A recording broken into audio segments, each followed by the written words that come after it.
Homeward Bound, written by Ellen G. White. Behold our God, seated on his throne. Come, let us adore him. Behold our King, nothing can compare. Come, let us adore him. Jesus, God's Gift. February 19th, Triumphal Entry. Behold, your King is coming to you. He is just and having salvation, lowly and riding on a donkey, a colt, the fall of a donkey. Zechariah 9, verse 9. Christ was following the Jewish custom for a royal entry. The animal on which he rode was that written by the kings of Israel, and prophecy had foretold that thus the Messiah should come to his kingdom. No sooner he was seated upon the colt than a loud shout of triumph rent the air. The multitude hailed him as Messiah, their king. Jesus now accepted the homage which he had never before permitted, and the disciples received this as proof that their glad hopes were to be realized by seeing him established on the throne.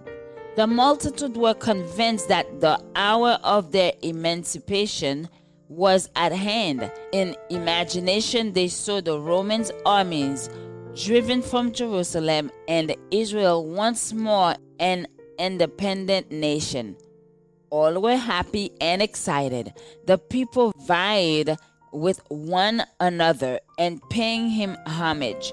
They could not display outward pomp and splendor, but they gave him the worship of happy hearts. They were unable to present him with costly gift, but they spread their outer garments as a carpet in his path. And they also strewed the leafy branches of the olive and the palm in the way. They could lead the triumphal procession with no royal standards, but they cut down the spreading palm bough, nature's emblem of victory, and waved them aloft with loud acclamations and hosannas. As they proceeded, the multitude was continually increased by those who had heard the coming of Jesus and hastened to join the procession. They had all heard of Jesus and expected him to go out to Jerusalem, but they knew that he had heretofore discouraged the effort to place him on the throne, and they were greatly astonished to learn that this was he.